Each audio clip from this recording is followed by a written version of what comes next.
Militer Rusia kembali melancarkan serangan besar-besaran ke sejumlah wilayah Ukraina tanggal 8 Mei tahun 2024. Rudal dan drone Rusia menyerang hampir selusin fasilitas infrastruktur penting Ukraina dalam serangan udara besar pada Rabu pagi, menyebabkan kerusakan serius pada 3 pembangkit listrik tenaga panas era Soviet, kata para pejabat Kyiv dilansir Reuters. Angkatan Udara Ukraina mengklaim menembak jatuh 39 dari 55 rudal dan 20 dari 21 drone penyerang yang digunakan Rusia dalam serangan besar-besaran itu. Serangan ini menambah tekanan pada sistem energi Ukraina yang terkepung lebih dari 2 tahun sejak Rusia melancarkan invasi besar-besaran. Satu lagi serangan besar-besaran terhadap industri energi kita, Menteri Energi Ukraina German Galushchenko menulis di aplikasi Telegram. 2 orang terluka di wilayah Kyiv dan 1 orang terluka di wilayah Kirovohrad, kata Menteri Dalam Negeri Ukraina Ihor Klimenko. Sekitar 350 tim penyelamat bekerja meminimalkan kerusakan yang terjadi pada beberapa fasilitas energi, 30 rumah, kendaraan angkutan umum, mobil dan stasiun pemadam kebakaran, katanya. Fasilitas pembangkit listrik dan transmisi di wilayah Poltava, Kirovohrad, Zaporizhzhia, Lviv, Ivano-Frankivsk, dan Vinnytsia menjadi sasaran, kata Galushchenko. Serangan tersebut merupakan yang terbaru dalam gelombang serangan terhadap infrastruktur energi penting yang dimulai pada bulan Maret. Serangan-serangan tersebut telah memaksa pihak berwenang untuk memberlakukan pemadaman listrik bergilir di beberapa wilayah. Dampak penuhnya kemungkinan besar akan terasa pada akhir tahun ketika konsumsi energi mencapai puncaknya pada puncak musim panas dan musim dingin. Selain Zaporizhzhia di bagian tenggara, semua wilayah tersebut terletak jauh dari garis depan di timur tempat terjadinya pertempuran sengit dan Rusia semakin menguasai wilayahnya. Galushchenko tidak menyebutkan nama fasilitas serangan tersebut, yang merupakan bagian dari kebijakan kerahasiaan masa perang yang menurut Kyiv diperlukan untuk mencegah Rusia menggunakan informasi tersebut untuk serangan udara lebih lanjut. Gubernur Lviv Maxim Kozytsky mengatakan Rusia juga menyerang fasilitas penyimpanan gas alam di wilayahnya di bagian barat negara itu. Belum ada komentar langsung dari Moskow. Rusia membantah menargetkan warga sipil namun menganggap sistem energi Ukraina sebagai target militer yang sah.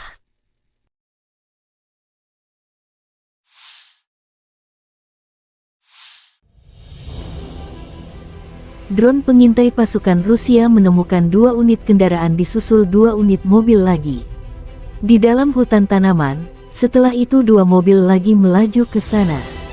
Kami menghitung hingga 16 orang. Mereka berbaris di bawah dahan dan mendiskusikan sesuatu dengan hangat, tulis akun Telegram militer Rusia.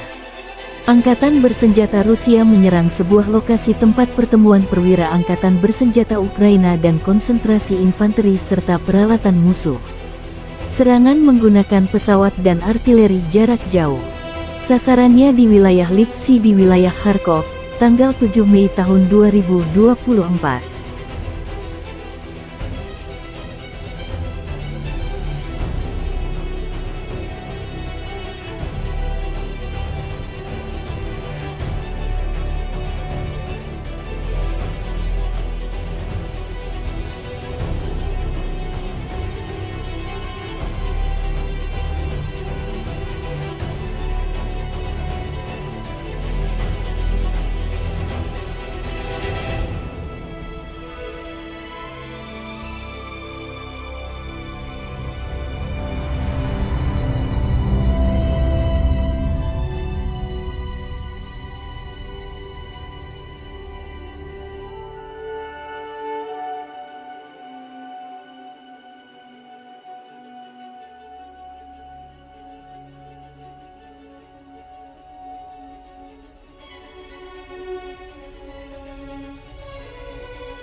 Pemimpin Chechnya Ramzan Kadyrov membocorkan strategi Rusia selama operasi khusus di Ukraina. Kadyrov menyampaikan pandangannya dalam program 60 menit di saluran Russia One. Pertama-tama, Saya mengucapkan selamat kepada rakyat Federasi Rusia atas pelantikan Vladimir Putin sebagai presiden. Tentu saja, di Rusia tidak ada alternatif selain Vladimir Vladimirovich. Ia adalah pemimpin yang kuat dan bijaksana, tidak peduli seberapa keras media barat berusaha, ia dihormati di seluruh dunia. Menurut Kadyrov, Rusia akan membahas kesepakatan perdamaian dengan Ukraina setelah Odessa dan Kharkiv berhasil direbut dari Ukraina. Saya juga menyampaikan pandangan pribadi visi saya tentang kemajuan selama operasi khusus di Ukraina. Saya yakin kita perlu bertindak lebih keras, pertama-tama membebaskan Odessa dan Kharkov dan mengakhiri rezim sekarang. Tidak mungkin berhenti di wilayah Donbas, jika tidak konflik ini akan membara selama bertahun-tahun. Sekali lagi, saya dengan tulus mengucapkan selamat kepada pemimpin nasional kita Vladimir Putin yang telah menjabat sebagai Presiden Federasi Rusia. Saya berharap kesehatan yang baik, kesuksesan dan pencapaian semua rencananya, kata Kadyrov. Angkatan bersenjata Rusia kembali melancarkan serangan besar-besaran ke wilayah Ukraina Rabu pagi. Serangan terpadu menggunakan rudal dan drone. Alarm peringatan serangan udara berbunyi di seluruh wilayah Ukraina. Kapal selam melepaskan kaliber dari Laut Hitam menuju wilayah Nikolaev. Pesawat pembawa rudal Tu-95 milidetik dari pasukan Dirgantara Rusia dibagi menjadi dua kelompok dan meluncurkan rudal. Rudal masuk melalui wilayah Sumy menuju Poltava, pangkalan udara Mirgorod sasarannya. Rudal jelajah dari selatan di wilayah Nikolaev ke arah wilayah Kirovograd. Dua rudal ke Krivoy Rog, dua rudal lagi melewati wilayah Kherson, menuju Nikolaevskaya. UAV serangan Gran Shahid juga terbang menuju sasaran di langit Ukraina, demikian dilansir akun Telegram militer Rusia Revivioenkor. Satu lagi serangan besar-besaran terhadap industri energi kita, Menteri Energi Ukraina German Galushchenko menulis di aplikasi Telegram. Fasilitas pembangkit listrik dan transmisi di wilayah Poltava, Kirovohrad, Zaporizhzhia, Lviv, Ivano-Frankivsk, dan Vinnytsia menjadi sasaran, kata Galushchenko. Serangan tersebut merupakan yang terbaru dalam gelombang serangan terhadap infrastruktur energi penting yang dimulai pada bulan Maret. Angkatan bersenjata Ukraina mencatat dalam 24 jam terakhir, 146 kontak senjata terjadi sepanjang hari, 8 Mei 2024. Rusia sekali lagi menyerang Ukraina menggunakan 20 kendaraan udara tak berawak jenis Shahed-136. Sebanyak 17 UAV serang dihancurkan oleh kekuatan dan sarana pertahanan udara Ukraina. Di arah Kupiansk, tentara Ukraina menghalau 16 serangan di wilayah pemukiman Petropavlivka, Shinkivka, Ivanivka, Brestovka di wilayah Kharkiv, Stelmachivka, wilayah Luhansk. Di arah Limansky, pasukan pertahanan Ukraina menghalau 11 serangan di wilayah kehutanan Makiivka, Nevsky, Novolyubivka, Verdohlibovo dan Serebriansky di wilayah Luhansk. Di arah Bakhmut, AFU menghalau 26 serangan di wilayah pemukiman Belogorivka di wilayah Luhansk, Andriivka, Verkhnokamianske, Novi, Vimka, Ivanivske dan Klishchiivka dari wilayah Donetsk. Di arah Avdiivka, pembela Ukraina menghalau 45 serangan di wilayah pemukiman Novo Oleksandrika, Yevgenivka, Sokil, Novoselivka Persha, Kalinov, Novopokrovke, Semenivka, Umanske, Netailovke, dan Nevelske di wilayah Donetsk. Angkatan Udara Ukraina dan satuan pasukan rudal menyerang 3 sistem pertahanan anti-pesawat, 2 sistem artileri, 10 area konsentrasi personel, dan 1 objek musuh penting lainnya.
Staf Umum Angkatan Bersenjata Ukraina 9 Mei melansir militer Rusia total kehilangan 478.730 tentara di Ukraina sejak awal invasi besar-besaran 24 Februari 2022. Jumlah ini termasuk 1.300 korban yang diderita pasukan Rusia selama sehari terakhir. Pasukan Vladimir Putin juga total kehilangan 7.429 tank, 14.281 kendaraan tempur lapis baja, 16.618 kendaraan dan tangki bahan bakar, 12.340 sistem artileri, 1.058 sistem peluncuran roket ganda, 793 sistem pertahanan udara, 349 pesawat terbang, 325 helikopter, 9.775 drone, 26 kapal dan perahu, dan 1 kapal selam.